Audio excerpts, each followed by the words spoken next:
प्रारब्ध YouTube channel के दर्शकों को अवनीश का नमस्कार।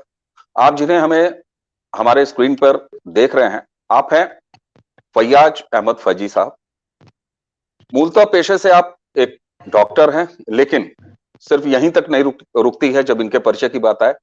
आप एक सामाजिक कार्यकर्ता हैं, मीडिया पैनलिस्ट हैं और सामाजिक सरोकार और विशेष तौर पर मुसलमान समुदाय में पसमानदा मुसलमानों के बारे में लगातार आप क्रियाशील रहे हैं, लगातार आप लिखते रहे हैं, कॉलमिनिस्ट हैं, आप एक इंडिपेंडेंट राइटर भी हैं और अनुवादक भी हैं। तो ऐसे व्यक्ति से विषय पर बात करना बहुत निश्चित रूप से अच्छा लगेगा। फैया जी, आपका स्वागत है प्रारब्ध के यूट्यूब चैनल पर। बहुत बहुत धन्यवाद, नमस्कार जी। देखिए, बातें तो होती है ना कि बड़ी बड़ी बातें की जाती हैं, लेकिन कई बार उन बड़ी बड़ी बातों और ज्ञान चर्चा के बीच में कुछ मूल पाठ बाकी रह जाते हैं। जब मैं कहता हूं कि कुछ मूल पाठ बाकी रह जाते हैं, तो ये वैसा ही है कि किसी को क से अज्ञ तक की वर्णमाला में दो चार वर्णमालाएं गायब हों, याद न हो, लेकिन गीता से लेके और कुरान और गुरु ग्रंथ साहब से लेके और बाइबल तक पर चर्चा हो।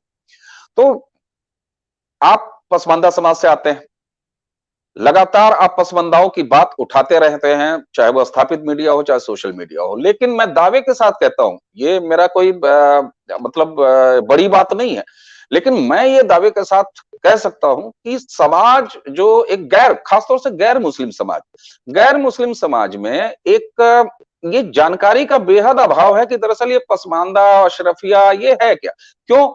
उसकी एक वजह है। उसकी वजह ये है कि सामान्य तौर पर जो एक स्थापित नैरेटिव बनाया गया है या एक स्थापित दर्शन जिसको एस्टैब्लिश किया गया, वो ये कि साहब इस्लाम में गैर बराबरी का कोई सिद्धांत नहीं है, इस्लाम में जाति जैसी कोई व्यवस्था नहीं है।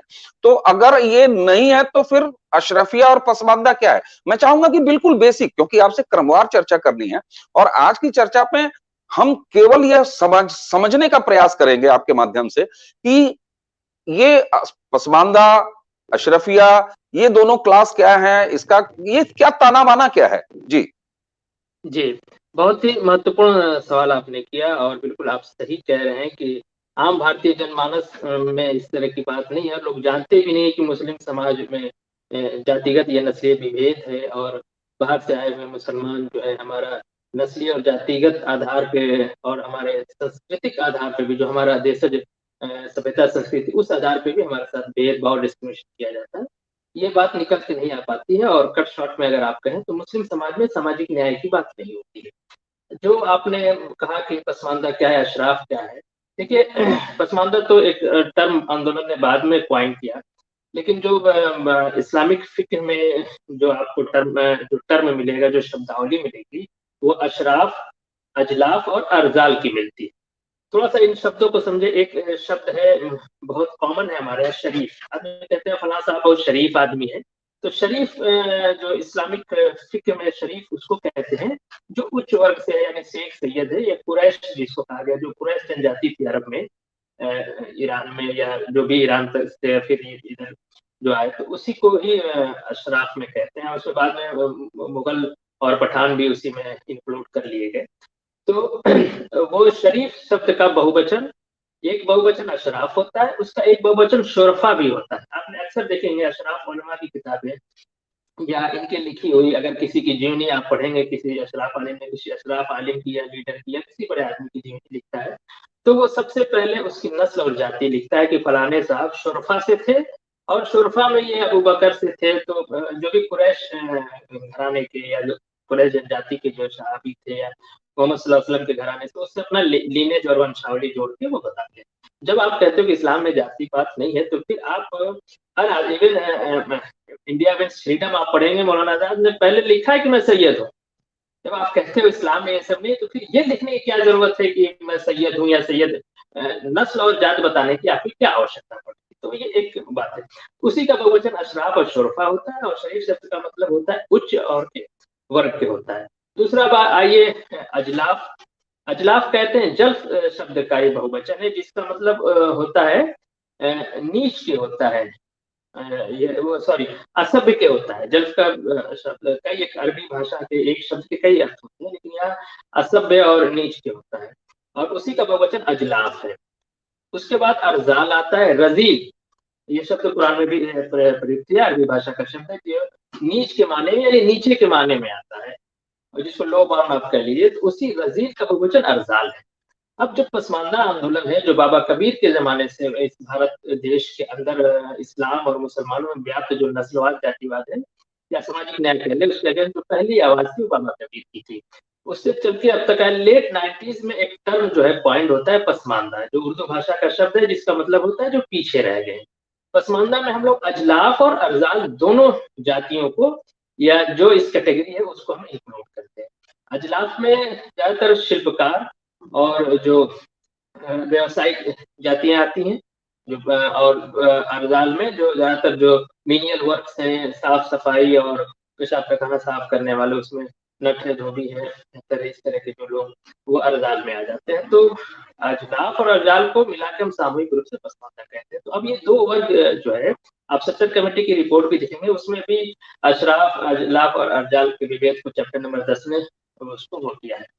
तो ये एक मुख्यतः वो है। अब दो बाइनरी पे हम काम करते हैं, एक अशराफ हो गया और दूसरा पसमानदा हो गया। पसमानदा के अंदर जब हम पसमानदा शब्द कहते हैं, इसका मतलब होता है वो भारतीय मूल के मुसलमान जो कालांतर में किन्हीं कारणों से अपने पूर्ववर्ती धर्म, मैं ये नहीं कहता कि वैदिक सिर्फ वैदिक धर्म, जैन धर्म, बौद्ध धर्म, जो भी हमारा इंडिजिनस, हमारा प्राकृतिक धर्म भी था, बहुत रिच कल्चर है, 5,000 साल से हमारी सभ्यता संस्कृति है, जिसमें नाना प्रकार के संप्रदाय, धर्म, आस्था, आप देखेंगे चरवाका का भी हमारे पास वो था बिल्कुल। जो यूरोप के जो एथिस्ट का कॉन्सेप्ट और हमारा जो चरवाका, उसमें बहुत फर्क है, लेकिन हमारे यहाँ उसकी भी स्वीकारता है। तो उनसे कन्वर्टेड लोग जो हैं, जो बाद में कालांतर में किन्हीं कारणों से इस्लाम धर्म को अपनाते हैं। देखिए, इस्लाम, हम कुरान पढ़ के, हदीस पढ़ के मुसलमान नहीं हुए। कुरान आज भी मुझे पढ़ना नहीं आता, मैं डॉक्टर हूँ और मुझे कुरान ऐसे पढ़ाया गया कि सिर्फ मैं तोते की तरह उसको पढ़ सकता हूँ, उसका अर्थ नहीं जान सकता। ये भी एक तरह की अपनी हेजोमनी को, अपने वर्चस्व को बनाए रखने के लिए हमें इस तरह से एजुकेट किया गया कि हम उसको सिर्फ पढ़ना जाए। दुनिया में आपने कोई ऐसा एजुकेशन सिस्टम नहीं देखा होगा जहाँ पे सिर्फ पढ़ना सिखाया जाए, अर्थ न सिखाया जाए। तो ये एक इस तरह की बात है। तो हम कुरान पढ़ के और इस्लाम में मसावात है, ये तो हम आज भी नहीं जान पाते, हदीस वगैरह तक तो आज भी हमारी पहुंच नहीं है। तो किन्हीं कारणों से उसमें कन्वर्जन के, धर्मांतर की बहुत सी जो है उसके जो है आयाम है, उसमें हम फिर कभी चर्चा करेंगे। वो जो धर्मांतरित है वो पसमानदा है। तो पूरी पूरी अशराफ वर्ग जो है शासक वर्ग है, जो बाहर से आया हुआ है। पसमानदा जो है, जो अशराफ, जो अजलाफ और अरजाल से वो सम्मिलित रूप से बना, वो भारतीय मूल का मुसलमान है। ये उसका विमर्श। जी, बहुत बहुत धन्यवाद आपको। आपने जिस आसानी के साथ इस बात की प्रस्तावना रखी, और उससे मुझे लगता है कि दर्शकों को कुछ समझ में आ रहा होगा कि दरअसल ये विभेद है क्या, पसमानदा और जो अशरफिया क्लास है। फैयाज जी, ये तो ईरान और तुर्की से आए थे, अपने आप को क्लेम भी करते हैं और बड़े खुशी खुशी क्लेम करते हैं, और आज भी करते हैं। ऐसे में जो पसमानदा समाज की परिभाषा आपने बनाई, आपने बताई, जो इन असभ्यों, जो नाम से ही असभ्य, उनके नाम से ही असभ्य लगा दिया गया। तो मोटे तौर पर अगर इसको, जो कम्युनिस्टों का बनाया हुआ एक टर्म है मूल निवासी, जो द्रविड़ संस्कृति में भी बहुत बार द्रविडियन पॉलिटिक्स तक में उसको बोला जाता है, तो क्या मैं मोटे तौर पर ये कहूं कि जो पसमानदा समाज है वो मुसलमान समाज के अंदर का मूल निवासी है, भारत के परिप्रेक्ष्य में, भारत के संदर्भ में? हाँ, बिल्कुल आपने सही समझा है। हम बिल्कुल देशज हैं। मैं एक देशज की शब्दावली ज्यादा प्रयोग करता हूँ। देशज हम लोग हैं, और इसलिए हमारा कहीं कुछ नहीं मिलेगा। अगर हम इनके अशराफ वर्ग के, तो भाई सऊदी अरब में, गल्फ में और इंग्लैंड अमेरिका में भी इनके ताल्लुकात है, आना जाना है। हमारा जीना मरना सब भारत देश में है। हम पूर्णतः जो है देशज लोग हम लोग हैं, जो हमारे आचार विचार बात व्यवहार में दिखाई देता है। आप किसी समाज के अंदर जाएंगे, वहां स्पष्ट रूप से आपको देसी मुसलमान देख के ही, दूर से ही भोजपुरी बोलता, अवधी बोलता, आपको समझ में आ जाए कि ये तो हमारा देसी मुसलमान है। और बढ़िया उर्दू तलफुज वाला आप जानते हैं, और पसमानदा मुसलमान पे ये दबाव भी अशराफ वर्ग ने डाल रखा है कि जब तक हमारी तलफ़ुज़ अच्छी नहीं होगी, आप भी साहित्यकार रहे हैं, अच्छा उर्दू भाषा पे आपकी अच्छी पकड़ है, तो वो एक रहता है। इसलिए पसमानदा जब पढ़ लिख लेता है तो अच्छी तलफ़ुज़ वाली उर्दू बोलने का प्रयास करता है, क्योंकि जब वो हुँ। भोजपुरी में मिक्सअप उर्दू बोलता है तो लोग कहते हैं तुम्हारा तलफ़ुज़ ठीक नहीं, कैसे मुसलमान हो, और थोड़ी-सी हीन भावना हमारे अंदर उत्पन्न करने का प्रयास किया जाता है। जी। यहाँ पे वो संदर्भ देना मैं ज़रूरी समझूँगा। आरएसएस के प्रमुख मोहन भागवत जी जब यदा-कदा और कई बार ये कहते हैं कि भारतीय मुसलमानों का और भारत के हिंदुओं का डीएनए एक है। और जो सामाजिक तौर पर और सांस्कृतिक तौर पर भारतीय मुसलमान, इसकी जो अवधारणा एक जो बनाई गई है, तो क्या ये केवल और केवल पसमानदा समाज को ही एड्रेस है? उसके मानी नहीं केवल देखिए, पसमानदा है? जो संघ प्रमुख भागवत जी का जो बयान था मैंने देखा, मुझे लगता है कि वो सारे मुसलमानों को एक इकाई मान के वो कह रहे थे। तो अगर हुँ, पूरे मुस्लिम समाज को, मैं हमेशा की बात करता हूँ, जब तक पूरे मुस्लिम भारत में बसने वाले मुस्लिम समाज को आप इकाई मान के मुसलमानों को किसी समस्या पे अगर आप बात करेंगे, तो आप न तो उसका कारण सही समझ सकते हैं, न उसका निवारण सही से आप कर पाएँगे। तो अगर पूरे आप मोनोलिथ एक रूप समरूप समाज मुस्लिम नहीं है। लेकिन भागवत जी का वो बयान एक समरूप मुस्लिम समाज के लिए था।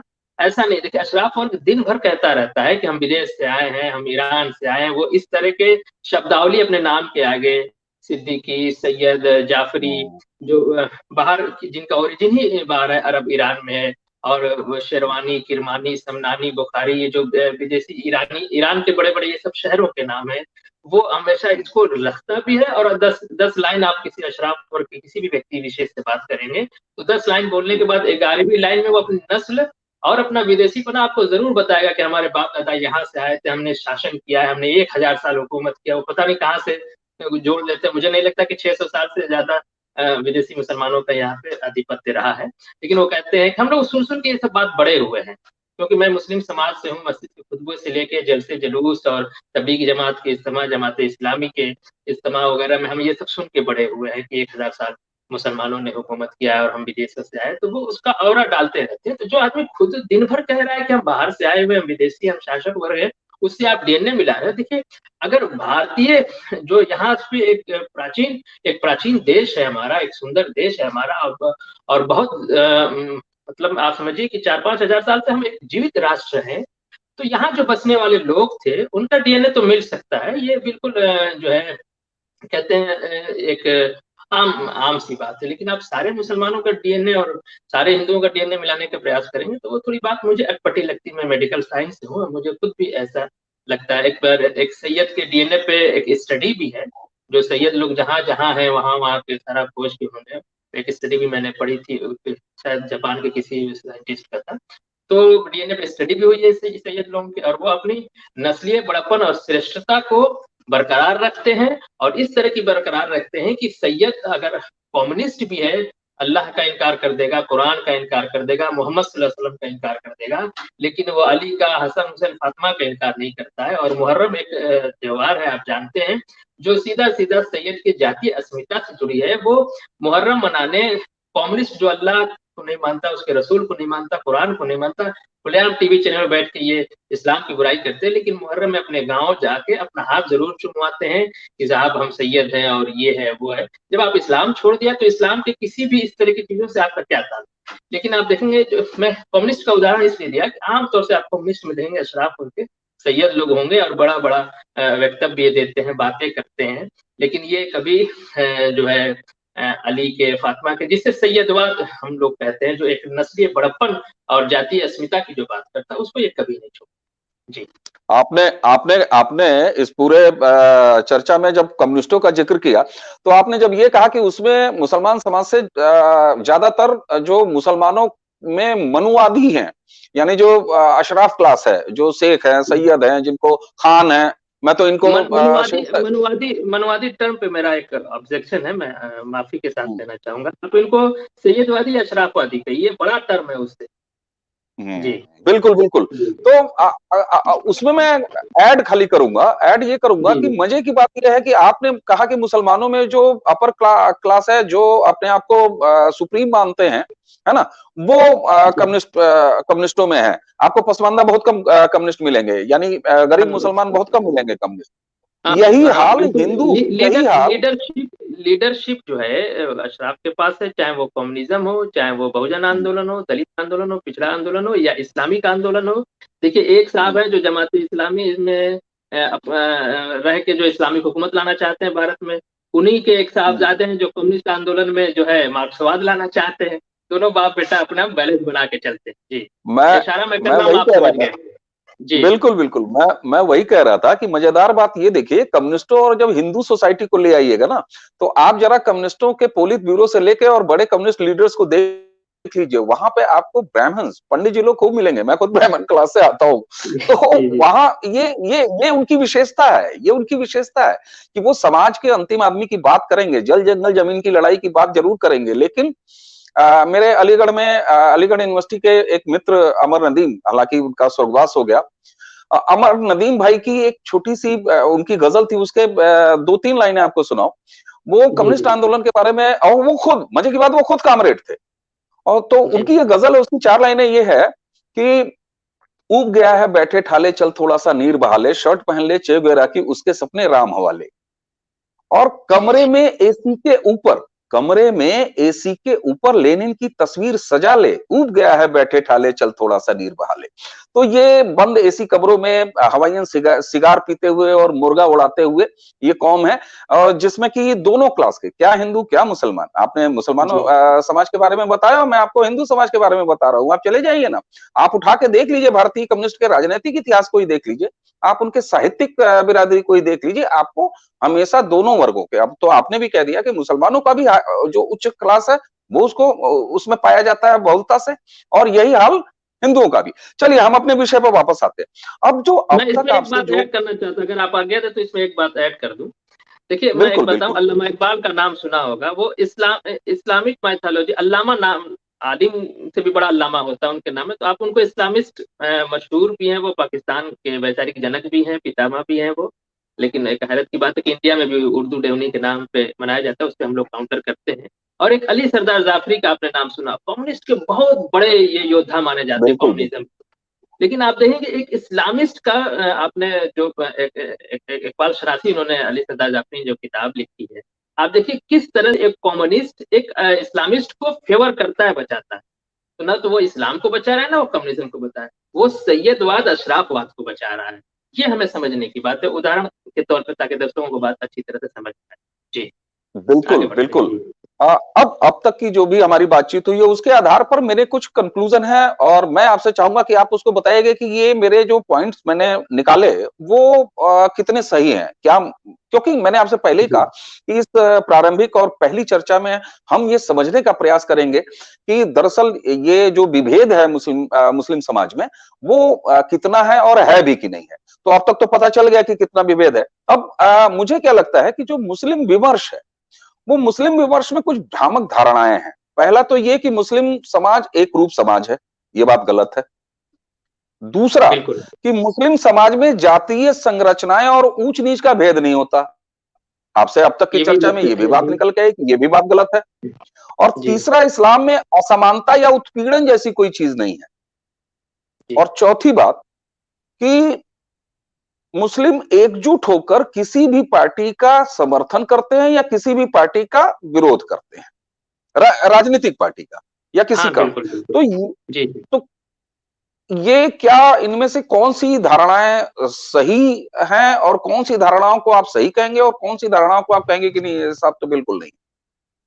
नहीं नहीं, सारी बातें सही। और आखिरी की जो आपने बात कही है कि वो हुँ, एक ब्लॉक में इन ब्लॉक वोट करता है, ये बिल्कुल ये हुँ, भी सही बात है। देखिए अशराफ वर्ग लीड करता है मुस्लिम समाज को, और हुँ, पसमानदा की हैसियत जो है वो एक गुलाम की तरह।